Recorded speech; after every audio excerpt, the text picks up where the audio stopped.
and thank you for joining us for this Flinders University Brave event, The State of the States. I'm Karen Ashford and I'm delighted to be your host here this evening as we explore some of the major factors that may influence the US elections later this year. At the outset, I'd like to acknowledge that we meet tonight on the lands of the Kaurna people and we pay our respects to their elders, past, present and emerging. This evening's event is delivered as part of our Brave lecture series. Why Brave? Because through this series we showcase our researchers who challenge the status quo and bravely investigate, with the view to resolve, some of the big societal challenges of our time. And so tonight we are privileged to hear from an internationally regarded authority on US affairs, Professor Donda Batz.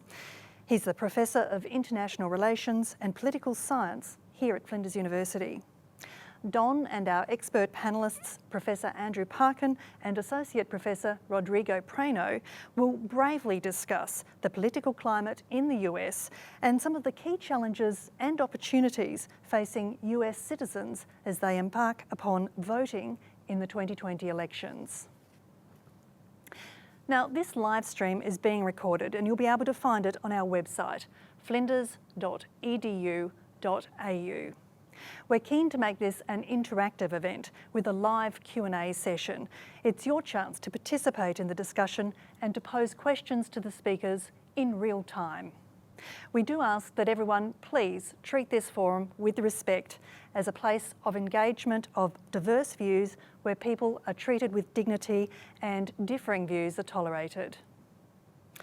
We're ready to start receiving your questions now via the message function on this platform, or you can join the conversation on Twitter using the hashtag #BraveResearch. It's my pleasure to formally introduce our speakers for this evening. Joining us at the outset is Professor Donda Batz, whose eminent scholarship in the field of American history stretches back more than 50 years.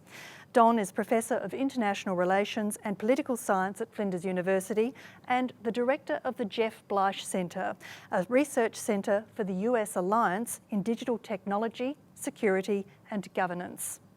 We will also hear from political scientist Professor Andrew Parkin, an expert in politics, policy and global affairs, and Associate Professor Rodrigo Prano, an expert in political behaviour and decision making. All three are from the College of Business, Government and Law here at Flinders University. Thank you, gentlemen, for offering us the benefit of your experience and insight this evening. I'd now like to invite Professor Donda Batz to begin this evening's conversation. Well, thank you very much. It's a great pleasure to be here. I'd like to thank the team that has made this possible, and particularly Ali Lehman and Ingrid Grigg, who have been so helpful in getting these thoughts together tonight.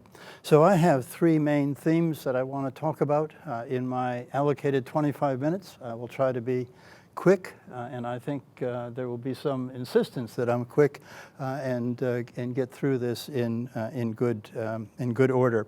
So the first thing I want to talk about is the last 4 years and what we should think about in terms of what's happened. Then I'll move on to talk about the power that's at stake in this election, the power dynamics, and finally what we can understand, what we can predict, and what we don't know. So let me begin with the last 4 years and bring out just 4 points for you to think about. The first one is the arrival of high technology. The second is decoupling from China. The third is the shift from President Obama to President Trump. And the fourth is the economy, which is the number one issue for most voters in this election. So this is a model that we used in the Bleich Centre to explain the impact of rapid technological change, which causes levels of uncertainty, which in turn can and has increased fear and senses of vulnerability, and that in turn attacks trust, which is a fundamental feature of a democratic society. So we have to remember this big technological change which has happened and an even faster technological change which is coming, particularly through artificial intelligence. The second thing to remember is the decoupling of China from China. This is a very different situation than 4 years ago when President Obama was organizing with his Secretary of State, Hillary Clinton, the Trans-Pacific Partnership, which deliberately excluded China, and it was a bargain that these 12 countries would get together. If China wanted to join them, it would have to change the way it functioned as a trading partner. But that was disavowed by Donald Trump as a candidate and then by Secretary of State Hillary Clinton. The third is President Trump's situation compared to President Obama. I think there's a wide expectation or anticipation that somehow Donald Trump is particularly unpopular. But if you look at this guide, you can see that in fact the popularity rankings of President Obama at this stage, at the end of his first term, is not so different from the situation that Donald Trump finds himself in. But of course, Obama started from a high level of approval, and Donald Trump has almost never gone above a 50% ranking. And once the pandemic struck, Donald Trump's popularity and approval collapsed. And that's what we're going to look at tonight. The final point to remember is what's happened to the American economy. So here are a couple of slides that show something which is really fundamental, which is that in the Obama administration and continuing in Donald Trump's first 4 years, or perhaps it's only 4 years, the United States has become energy self-sufficient. And this is just a remarkable geopolitical change. It means that the Middle East is nowhere near as important economically to the United States. It was once the source of most of American petroleum and oil. That's no longer the case. The United States produces about 94% of all the oil and petroleum that it uses. So very little is imported, and in fact, the United States is becoming very rapidly an oil exporter, something it hasn't been since the 1920s. And this just changes the whole nature of the economy because it means that energy is cheap and dependable and secure. And this has led to a degree of reindustrialization in the United States, which is a really important change. And finally, the other feature of this economy is, of course, the unemployment rate, which skyrocketed with the global recession in 2008 and 2009, began to improve under President Obama and has continued to do so under President Trump. And this reached levels that levels of unemployment that the United States has seldom ever had, and it was a remarkable economy. At this point, when you look at the right end of that graph, the expectation that Donald Trump would win this election was very, very high. And then this happened, and the unemployment rate just skyrocketed with the pandemic, which Donald Trump tried to ignore because he could see what it would mean for the American economy. So try to keep those 4 points in mind. And now let's shift to the second point and look at what's at stake in this election. So all of this is going to happen within those 4 big parameters. So let's look at the other branches of government. The Australian media focuses overwhelmingly on the presidency, but in fact, this is a much bigger election than that. It's the most important election in any 4 years. So a really significant election, so we need to look at that. We need to remember that the American states are quite powerful, much more powerful than the Australian states in terms of their capacity to govern themselves. Identity politics, of course, has been one of the saddest features of the lead up to this election and the issues which have arisen from identity, most particularly African American identity and the Black Lives Matter movement. And finally, this seems unlikely, but we need to think about the census because this year is also a census year, and it's a very important one. So what do we know about this? Well, the whole of the House of Representatives is also being elected, all 435 members.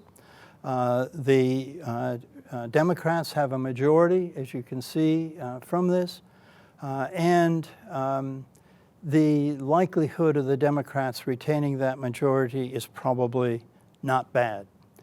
But do remember that many Americans, about 63%, vote a straight party ticket. So whoever they're voting for the presidency is reflected down the ticket, as we call it, down the ballot to the House and to the Senate, and indeed to state elections. The Senate is a much more complicated business. A third of the U.S. Senate is elected every 2 years. And this year there are 35 seats of the 100 seats that are up. And the Republicans are defending about twice as many as the Democrats are. So in some sense, the Democrats have a good chance of taking control of the Senate, which of course is in Republican hands. If you think back to the impeachment hearings, you remember that the House of Representatives impeached President Trump, but the Senate found him not guilty, essentially acting as the jury, and so he was not removed from office, making Donald Trump the third president to be impeached and also the third president to be acquitted and found not guilty. So no American president has ever been removed via the impeachment process. What's going to happen in this election is a little bit more problematic.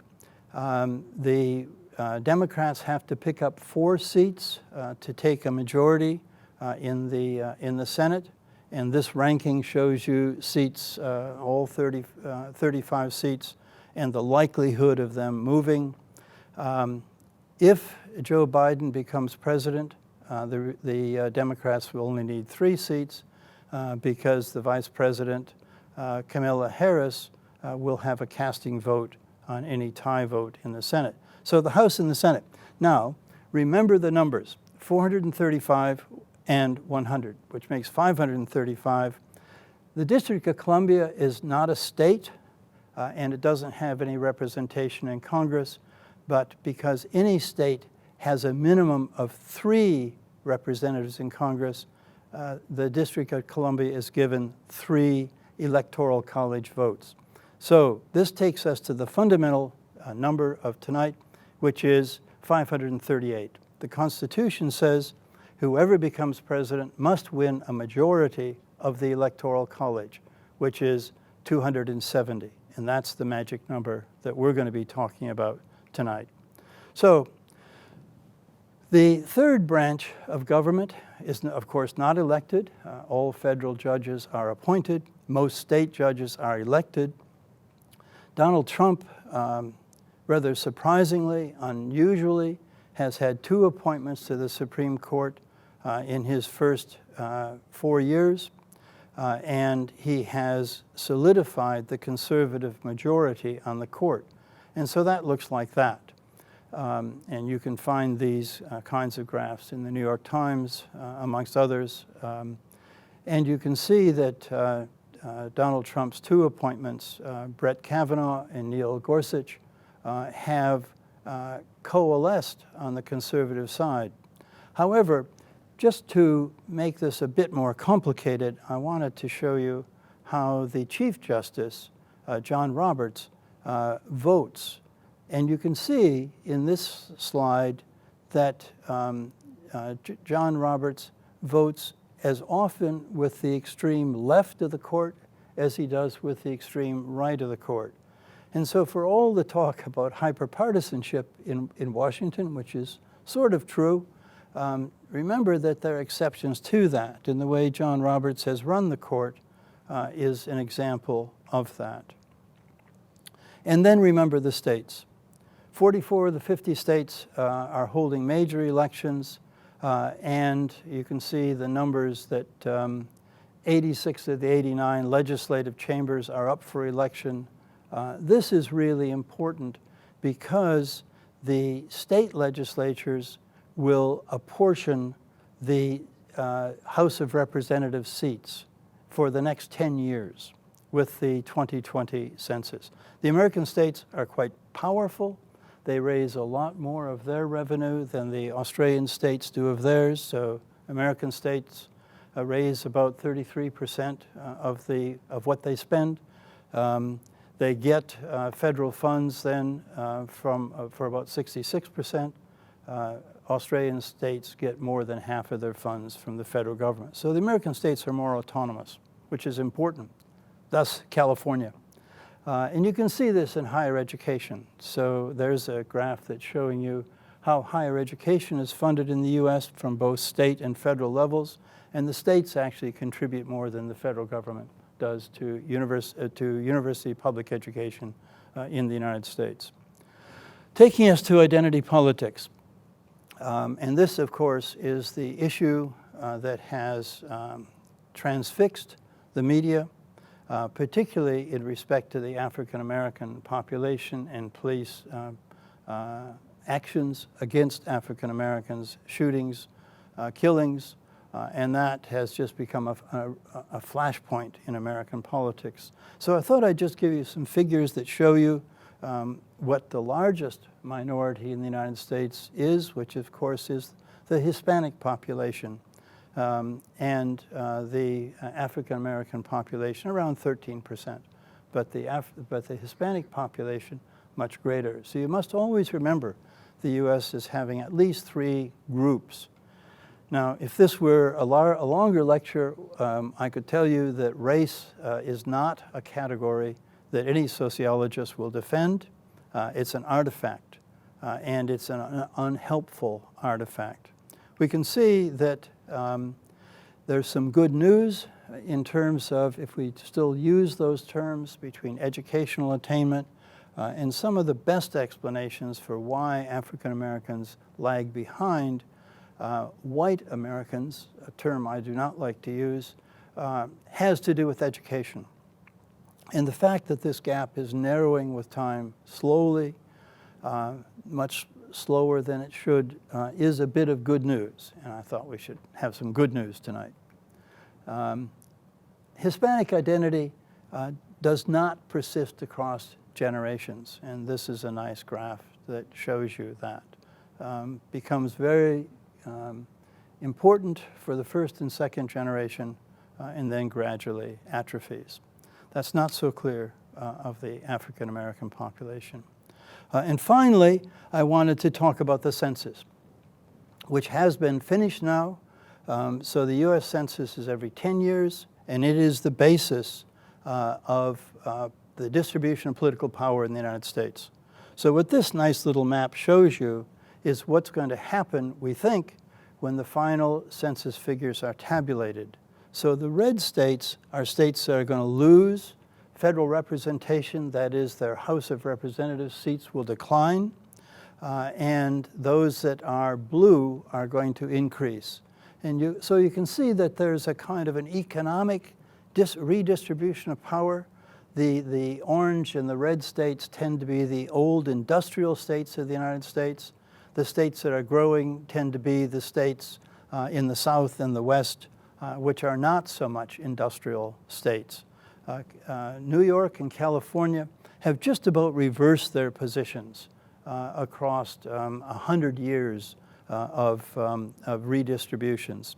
So the number of seats, this is a big difference from Australia, the number of seats in the House of Representatives has not changed since 1920. It's 435. And so a state that does not keep up with the national population growth loses representation. If that were true in Australia, South Australia would have lost a good many House of Representatives seats. But because the number increases, the pie increases, the actual shift of population isn't as acutely felt. But it really is in the U.S. One other thing just to mention very quickly here is that California, for the first time, may lose a seat.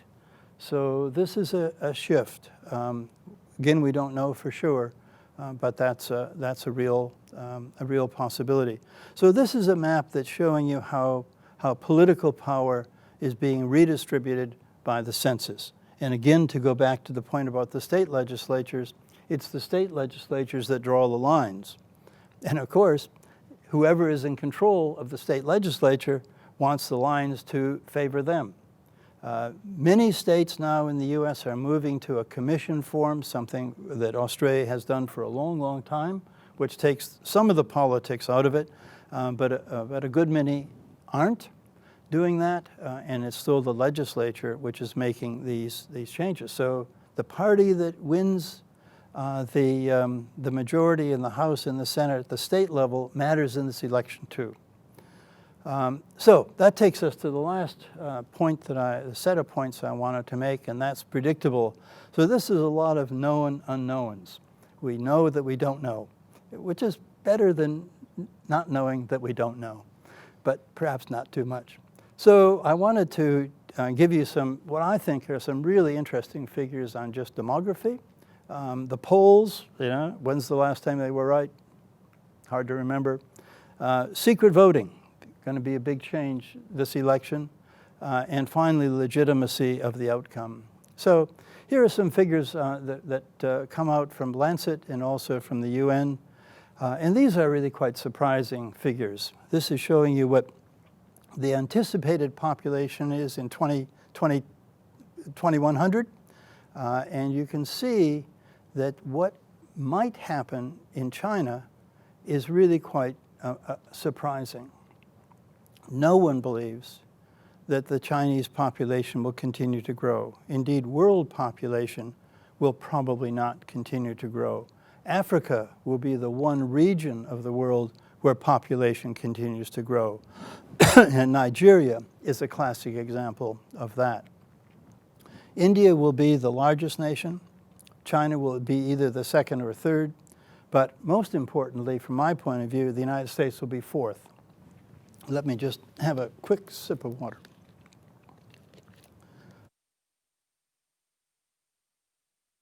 Demography is destiny. In my classes, I often talk about the four horsemen, and demography is one of them. So this is what the election is predicted to be. This is what the pundits say today, well, actually yesterday, and they show Joe Biden with 298 Electoral College votes, which means he's got it. And so this is just adding up the pretty sure states on the left and the second, the light color in the second one, and Donald Trump with 119. But there's still a lot of unknown states here, and they're the gray. These are the battleground states, and we'll come back to those in a second. This is an important sort of political science point. The Trump supporters are much more enthusiastic than are the Joe Biden supporters. And this is a really important thing in terms of getting out the vote, because the United States has voluntary voting, just like most other countries in the world do. They don't have compulsory voting like Australia does. And so the enthusiasm really does matter in this. So this year, more and more votes are going to be cast by mail, not just because of the pandemic, but because this has been happening really since the secret ballot came in the 1890s, and absentee voting began almost immediately and has grown and grown. These are the states which are now experimenting not with absentee voting, but with mail-only voting. So your ballot arrives in the mail and you return it by mail. And as you can see, this is about 44 million voters. So this is a big deal. The United States has never done this before. And of course, with the pandemic, more and more people are going to vote absentee. So if you look at this even in 2016, when none of this applied, about 40% of the votes were being cast either early or by mail. This year, it'll be more than half. And that means, I'm sorry to disappoint you, this means there will not be a result probably on election night, November 3rd. It'll take a little while The last point I want to make is about legitimacy. This is, again, a model that we used in the Bleich Centre. It's about gray zone warfare. And this is international efforts and domestic efforts, but particularly international efforts, to undermine trust and to manipulate public opinion. We know that this happens. This is the extracts from the recent bipartisan Senate Committee on Intelligence, which is absolutely convinced that Russia was actively working in this election for Donald Trump's outcome. And this is a chamber controlled by the Republicans. Much stronger statement than the Mueller Commission report earlier in the year, and sowing distrust. It's a very interesting report. And I just note that Facebook wouldn't advertise this, which perhaps says something about Facebook. So, legitimacy. Here's another issue. And everybody remembers the 2016 election where Donald Trump won the Electoral College vote but lost the popular vote. And if you do the numbers, as I like to do, you can see this is an error of about 2.1%. This is the largest error ever in an American election. That is an error in terms of the winner of the Electoral College vote, the 270, not having a majority of the popular vote. It's never been this big. And it reminds you how close that election was. So without taking too much more time, you can see that the last three states that delivered the election and the White House to Donald Trump were those three states. And the total number of votes that had to change across those three states was only 95,000. That would have made Hillary Clinton the president. But I would just point out that the 1988 election in Australia had an error almost exactly the same, and no one cared. So, in summary, this is going to be hard to predict. It's harder to predict because there's so many differences. Alan Lichtman has done the best, but he missed the 2000 election and didn't really do a good job with the 2016. The debates are going to be critical. There will be at least 3 presidential debates and 1 vice presidential debate. Donald Trump has said that he'd like an early September presidential debate. It isn't clear that Joe Biden will agree to this. This is what a ballot actually looks like, and so this is what voters get in the mail. It goes on and on, a very complicated thing, about 20 different election offices being filled in this. Sorry, let me just go back to say one more thing about turnout.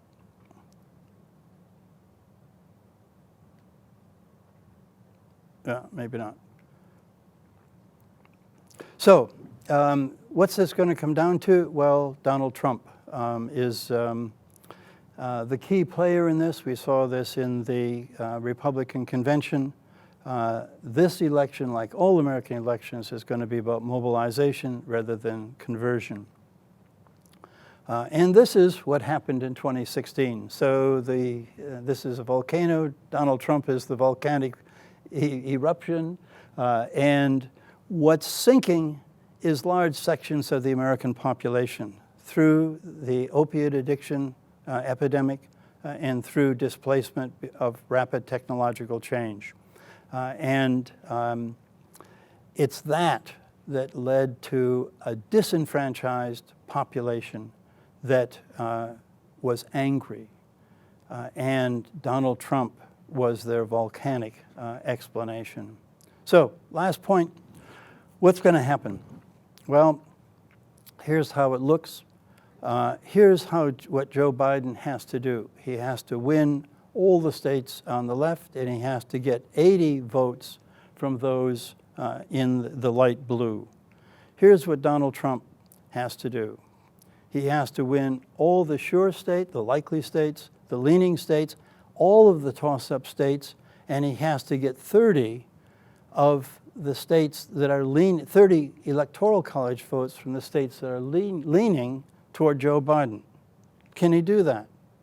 Well, if you look at Real Clear Politics, you can see that the gap between Donald Trump and Joe Biden is narrowing. And momentum is with the Republicans, is with Donald Trump. Whether or not that momentum continues through the debates isn't clear. But if it does, he will win. That's all. Thank you, Don, for that very detailed and informative analysis, which has set the scene for a very wide-ranging panel discussion. I'd like to encourage our viewers to keep sending in questions, and thank you. We've got a rich range of questions already.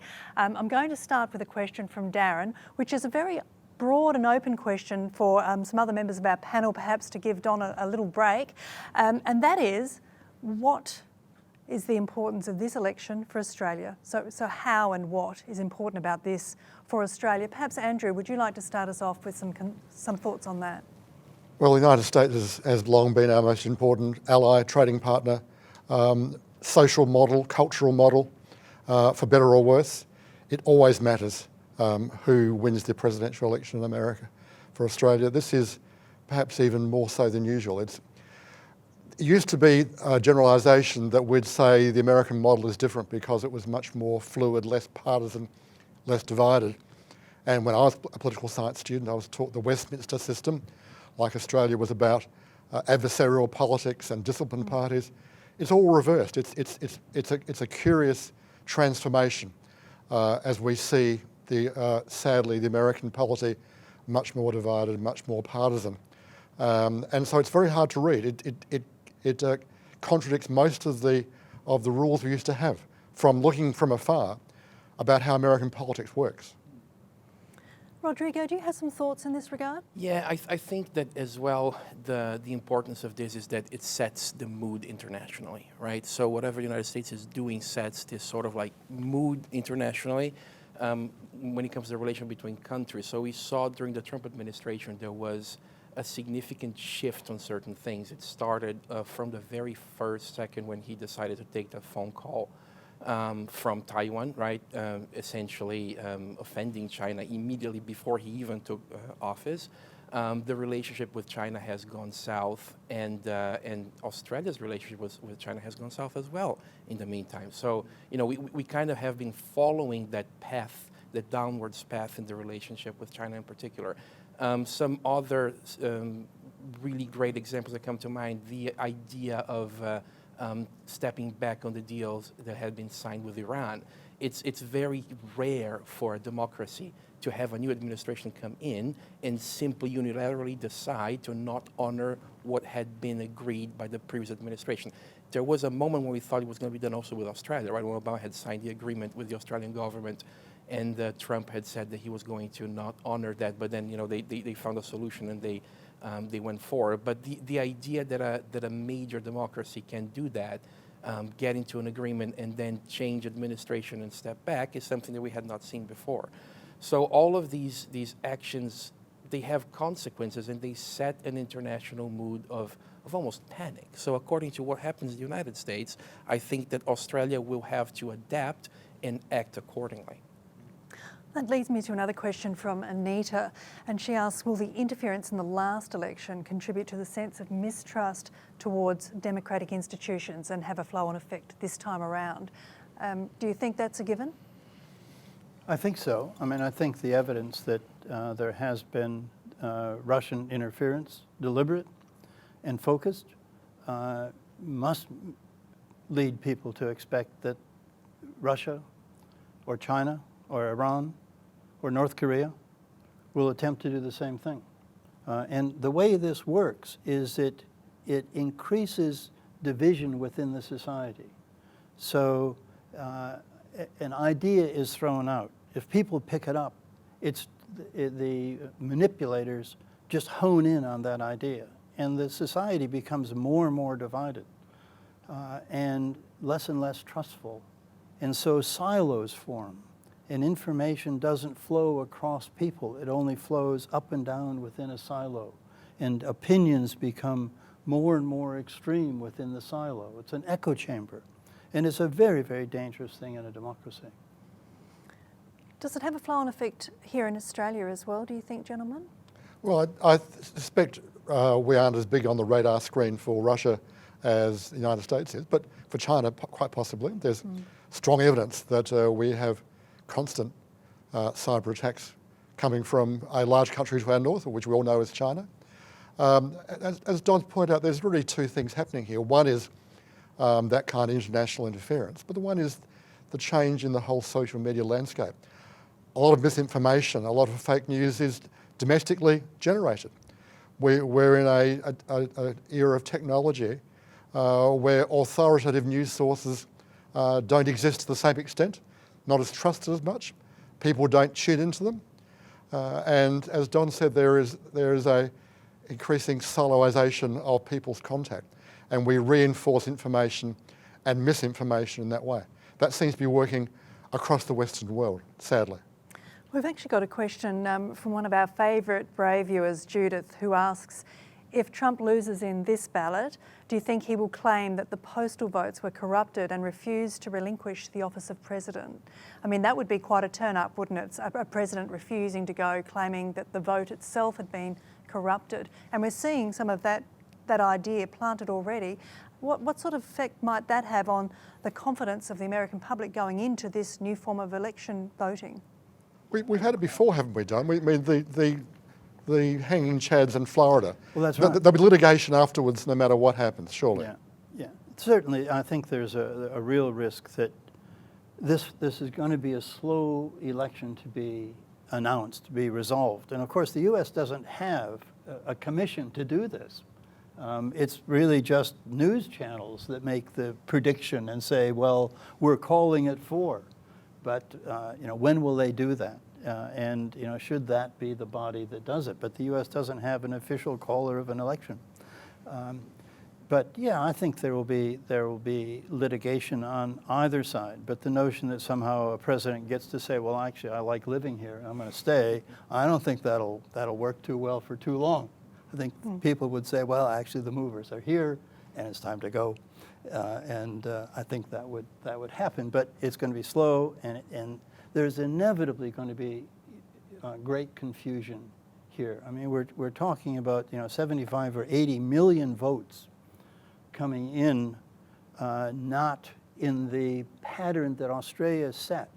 That is, individuals alone going into a kind of a sacred space by themselves, making a decision and voting. Well, that's gone, and no one's really dealt with this kind of indirect, if you want, way of holding an election. So I think it's going to be difficult. Rodrigo? I agree with what Don just said, in the sense that we're not talking about Trump's refusing to leave the White House and having to be forcefully removed, right? Because this is the image that comes to our mind when we start saying he's going to not accept the results. But this is not what we're really talking about. We're talking about the idea that he could exploit this delay in understanding the result that Don was explaining just a second ago, in order to start heavy litigation, in order to try to alter the result, delay the result, modify the result, or somehow influence the final result. Remember, the way that the Electoral College works, you're not talking about counting votes and recounting votes and that's it. Because once you win the Electoral College votes of a state, you win the whole lot. So when Don showed the slide a few minutes ago and he says, he has to win 30 Electoral College votes from this side, you're talking one or two states. And that takes you over the line and elects you as president. So if you put in effort in litigation in one or two battleground states that you can actually win, you could actually bring the entire thing one way or another. If it ends up in the Supreme Court, like it did in Bush versus Gore, you're talking about a Supreme Court that was, two of them were nominated by him directly. The majority of the Supreme Court is conservative, so it would be theoretically in favor of a conservative case. So it brings a situation where the judiciary is mingled with the executive, and the whole system seems to be set to create something big and complicated that will be, if not anything else, extremely hard for people to understand, right? Why did this person win? Why did this person lose? What happened in here? It will be at least very complicated to explain. And that also has a bearing on trust for the future. And we've received a question here from Joe, which is somewhat aligned, and he asks, will changes in the United States Postal Service management impact the census? One of those very critical points you mentioned about who draws the lines. Do you think that there is a risk in that regard? Well, I think this has been a hard census to hold. The usual way of holding it was complicated. People going around knocking on doors is complicated. A lot of it is being done online and by mail. So yes, but I don't think the Postal Service is the cause of this. Most of the postal problems that we have in Australia and in the United States are because people are shopping online, and so the postal system is jammed with parcels, and the letters take longer. But I think on Rodrigo's point, the risk of litigation, I think, is high. Whether or not it would go to the Supreme Court, I guess is a possibility, because that's certainly what happened, because state Supreme Courts were the basis. But I think that is a possibility. But we always have to remember that the amount of proven corruption in American elections is almost zero. People talk about it, it's hyped up. The truth of it is there's almost none of it. And I think that kind of confidence should be spread so that people do believe that the count is going to be accurate and will be correct. But this is going to be a hard year in which to make that case, and if the president doesn't help make it, it doesn't help anything. I think that's true. We've got another question from an anonymous audience member, and that is, if Trump loses the election, what do you think is the likelihood of civil unrest, or at the extreme, civil war? That's a big question to be asking. I mean, is there significant likelihood of such a profound degradation of civil order in the United States that this could spin out into something unprecedented? Well, somewhat unprecedented. The United States tried a civil war, and it killed 600 million people. So I don't think the U.S. is going to want to revisit that scenario. But yeah, I mean, I think people are hyped up. The gun situation in the United States is highly regrettable in my view. And that could be. It depends what the evidence is, what the case is that's made.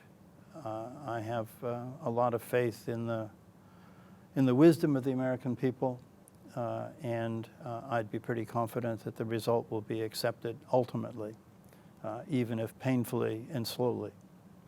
The one thing that I think, though, we do have to consider is that the United States is a little bit in civil unrest already at this stage, right? So between the racial riots and the reaction of the current administration to the racial riots is to me something that is unprecedented. I have never seen any American president or any American administration behaving the way that this one has been behaving.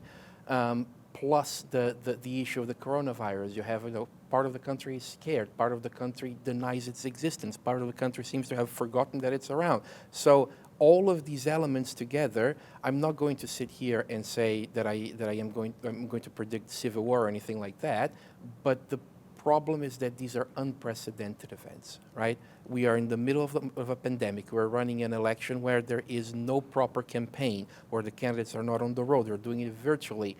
There are rallies here and there, and there's fights about masks during these rallies. Trump holding the Republican convention in the White House, which has never been done before by any presidential candidate in the history of the country.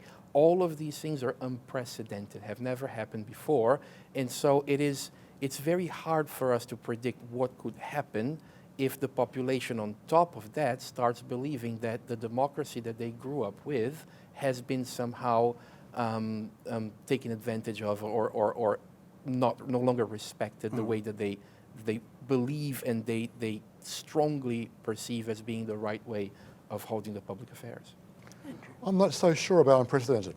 I mean, it's not the first time America's been riven by urban unrest, by racial tensions. There was serious talk in the late 60s, I think, about could the country hold together with Vietnam and civil rights and so on. And I mean, it followed then 50, 60 years of prosperity and advancement. There's a great capacity of America in particular to reinvent itself, in part because of the fluidity and entrepreneurial culture, and in part because of the weakness of the government sector. The only one difference I'd say, to be more pessimistic, I mean, Donald Trump himself said if he were impeached, there'd be riots in the streets. I mean, we need leadership here. We have a very strange leader in place at the moment. I'll leave it at that. Another factor at play here that's raised by another correspondent, David, he asks, why does the Dow Jones remain at record highs amongst such economic uncertainty and 10 to 13% unemployment? And what impact could this ultimately have on the election?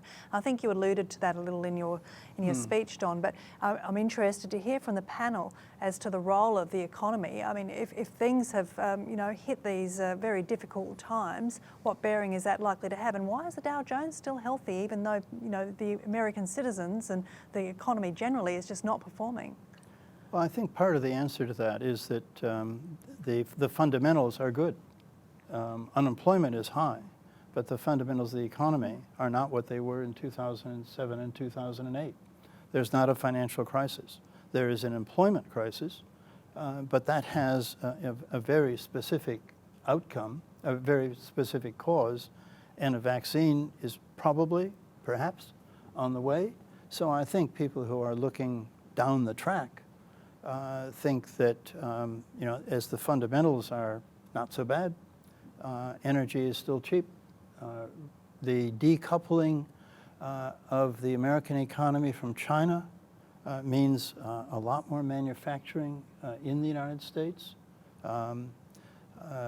supply chains that are more domestically based. I think if I were, an economist, which I'm not, I would have grounds for confidence looking forward, and I think that's the explanation.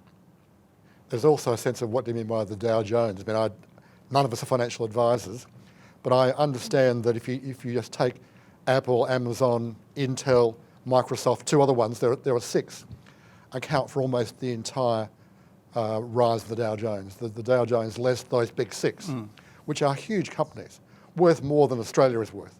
Yeah. And that part of the economy, for the reasons Don has mentioned, is booming. The pandemic has helped that part of the economy. Yeah, it certainly has. Yeah. I think one thing, just to go back to a point that Andrew was mentioning earlier about the differences between the systems. One thing always to remember about the American system is it was designed not to be a Westminster system. That if there was one thing it wasn't going to be that. It could be almost anything else, but this was a particularly bad idea, and it wasn't going to go there. But one of the consequences of it, because the whole power structure is different than a Westminster system. I mean, the whole genius of the system, of the American system, was power was set against power, so that no one was in charge. And if there couldn't be agreement, there was going to be stalemate. And that is a risk. And it's not a risk that the American political system can really readily bear. In a parliamentary system, you can have a result. In the U.S. system, you won't get a result because there's no way of producing a result.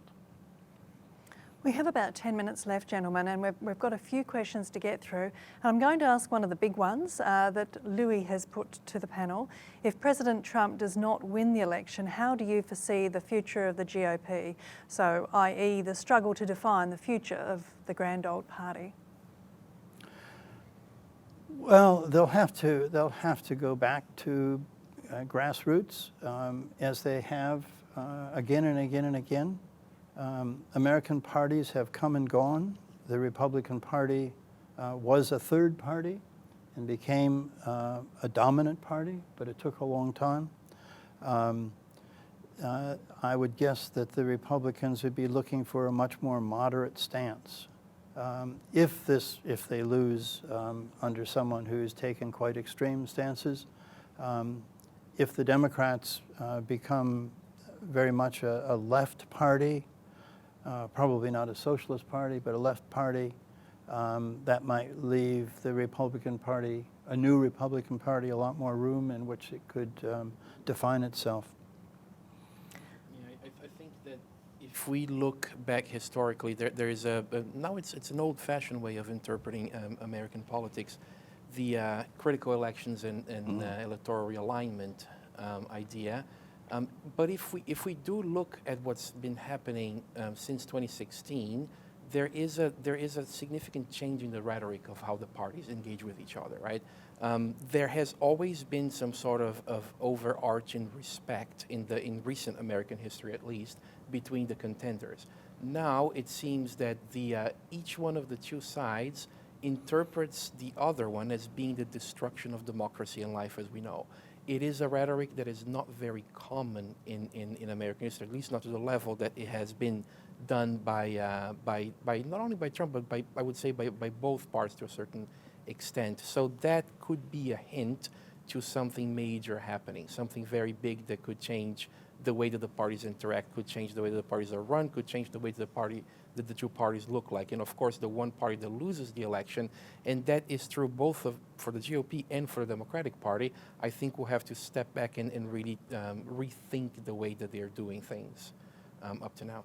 So we've had a question on the GOP, but we've also received one from Josh, who is asking, do you think it's feasible for Biden to potentially win the popular vote by up to 5%, yet lose the Electoral College?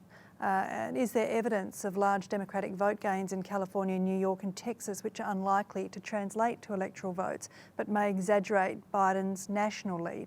So a very detailed sort of question about whether Biden's got enough fuel in the tank, I suppose, to get him far enough. And even if he does get a good margin of popular vote, will the Electoral College see him through? Well, I think that's the same problem. I mean, the decision, just as in Australia, is not about the popular vote. In Australia, it's about the number of seats in the lower house. In the United States, the decision is not the popular vote. It's the number of electoral college votes. And generally, in both countries, they've gone together, but they don't have to. And as I was trying to show you, the Australian experience in 1988 was just as much wrong as the American experience in 2016, almost exactly the same percentage error. So yeah, I think that's possible. A big lead in California, will lead, to a certain number of electoral college votes, 55, but it's certainly possible to have a lot of popular votes and not win the electoral college vote. But that's the one that matters. And remember, because the rules of the game have changed a little bit for this election, right? So traditionally, turnout in the U.S. is very low. You're talking about 30% of people with the right to vote showing up for a midterm election. For a presidential election, it's a bit higher. It gets to around 50% or so, but it's still extremely low, especially if we compare with not only with Australia, where we have compulsory vote, but also with Western European democracies. It's extremely low turnout. Now, with the pandemic and with the high stakes of the election, with the postal vote becoming an option for so many people, there is the possibility that a large number of people in California, they say that is respecting the social distancing and lockdown rules more than many other states. There could be a large number of people that are home that decide to get the ballot and to cast a vote. Now, if that were to happen, all of those extra votes were essentially useless votes because they, as Donda is saying, they do not determine. You cannot overwin a state, right? Once you get 50% of the vote plus one, you win all of the electoral college votes of that state. That is. That is it. So any vote you get in additional to that is a vote that doesn't really produce anything, but will increase artificially that number of the popular vote, which could then feed additional civil unrest. So it's a possible scenario. It's probably not very likely, but it's certainly possible. I know that the clock is ticking, but there are a couple more questions. We might just run a minute or two over time because I think that these ones are certainly worth exploring. We have an anonymous question here. It's often said that populations vote with their sense of well-being. If that truism is accurate, how do you think that's going to play out in the USA? So I suppose that's a value judgment about, do people actually feel well off at the moment, and are they relatively comfortable? Or is this civil unrest perhaps a sign of a greater discomfort, and how do we think that might affect this process? Well, I think the general question is, are you better off now than you were 4 years ago? And a lot of Americans, the answer to that is no. And I think that's the reason for the low approval rating of Donald Trump. But I just do want to make a point about turnout. So turnout is measured in 3 different ways, and I'll be very quick about this, and the U.S. uses 3. One is age-eligible population, the other is eligible, that is a citizen, and the other is registered.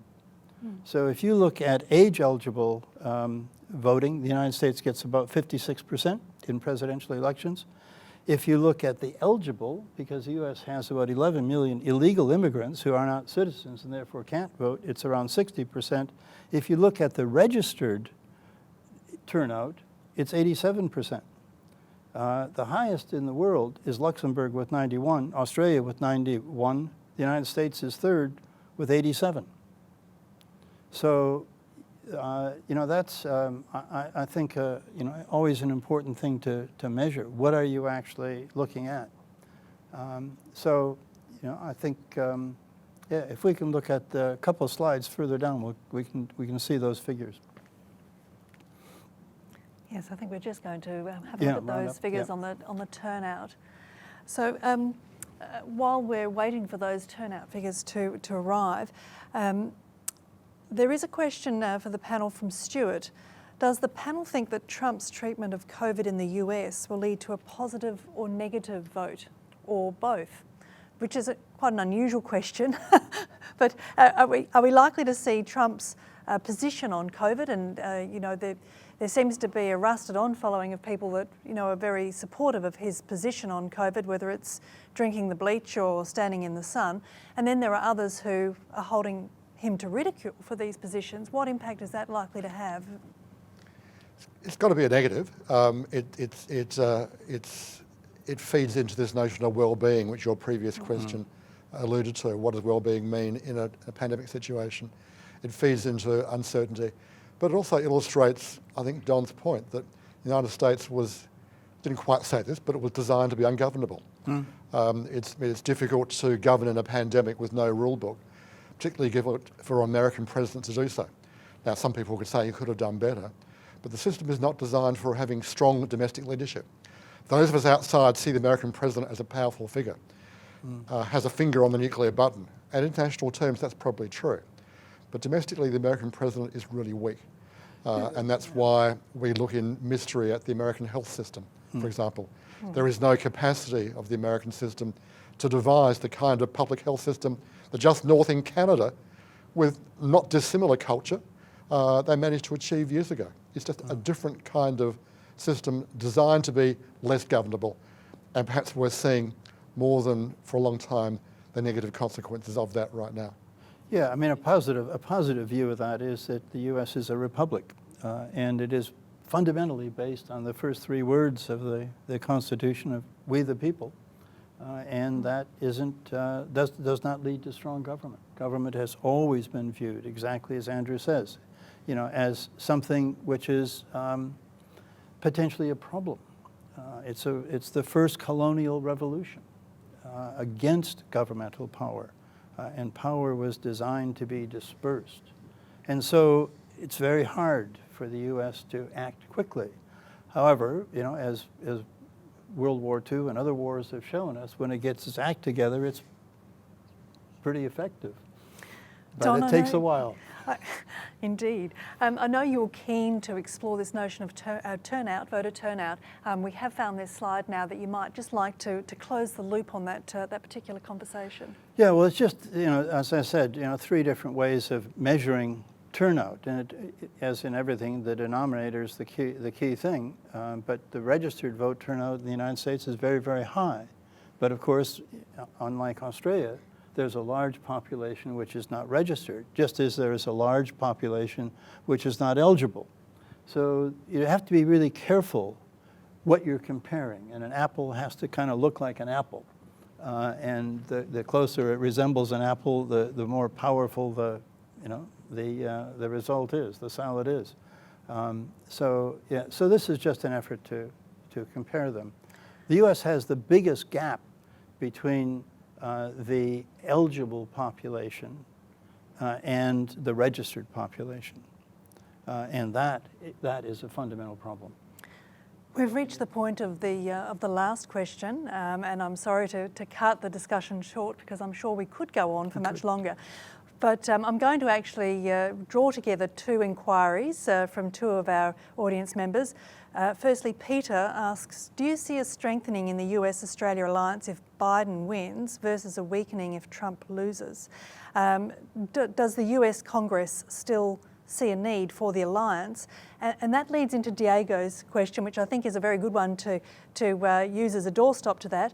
Which candidate would be more advantageous to Australia's interests? So, what impact would a Biden win, Trump loss have on Australia? And which candidate does the panel respectfully think is likely to further Australia? We'll have to vote. In a international relations scene becoming more polarised, with China being the axis of polarisation, I fear we're being drawn into a more bipolar world. It's quite clear where Australia sits in that bipolar world. If that happens, we'll be closer to the United States no matter what. I mean, can I say something in Trump's defence? We've had 4 years without a major war. He promised to withdraw troops from around the world. He's beginning to do so. We haven't had a Holocaust. We haven't had a disaster. It's a strange sense of a more isolationist American president who promised that and has delivered that. And so if you want a more peaceful world, if that's the only thing you voted on, I've got to say it's not clear who you'd vote for out of these 2. Generalisation, many wars are started by Democrats. And many wars are stopped by Republicans. So just a generalisation. Yeah. I think my guess would be that Australia is looking for strong American leadership, and it will be disappointed by weak American leadership. Donald Trump provides strong leadership. You may not like where it's going, but it is strong leadership. What a Biden presidency would look like in terms of international leadership, we just don't know. He's certainly experienced, but there was almost no foreign policy in the Democrats' convention, hardly mentioned at all. Yeah, I think that I'm a bit concerned about having the bar be too low, right? And just say, well, we didn't have a Holocaust, we didn't have a war, and so that's been okay. So we've sort of like lowered our expectations to the point that as long as we survive, it's fine. I think I don't know which one would be best for Australia. I think that assuming that Biden would revert back to a standard democratic type of foreign policy and step back into the Obama administration, of which he was a fairly large part of, type of policy, I think that Biden would be easier for Australia to deal with because we can predict, we know, it would be a bit more traditional, we would be a little bit more conscious of as Don says, where it's going, right? It would be easier to sort of follow than Trump. But I think that the Australian government has demonstrated during the last 4 years that it doesn't really matter who is in the White House, they sort of follow suit and try to accommodate whatever policy direction is coming from Washington. Well, if I could just add, I think Australia finds its own way. It's very determined to operate independently, and it has gone to a lot of extremes over the years to be independent of the U.S. What is interesting is that the decoupling from China is bipartisan in the U.S. And it's not just that the United States is leading Australia to change its policy toward China. It is that leaders of both parties here are concerned with the future and how China is behaving. So I think one of the most critical issue in the next 4 years is going to be a redefinition of American and Australian policy in respect to China. I think that is really critical. Unfortunately, we have run out of time, because I know that we could continue speaking about exactly that, but I think we have covered a lot of very important topics in this pretty illuminating discussion. I'd like to say thank you, Don and Andrew and Rodrigo, for providing your insight and your expertise on American politics, and also, very importantly, the context leading up to these elections. I'd also like to thank you, our audience, for joining us this evening and for your many questions and the lovely thought-provoking conversation that we've managed to have as a result. Please remember you can watch this session again on our Flinders University Facebook page, or you can visit our Flinders Brave website, where you can also register to receive notifications about future events. So thank you once again. Ladies and gentlemen, good night.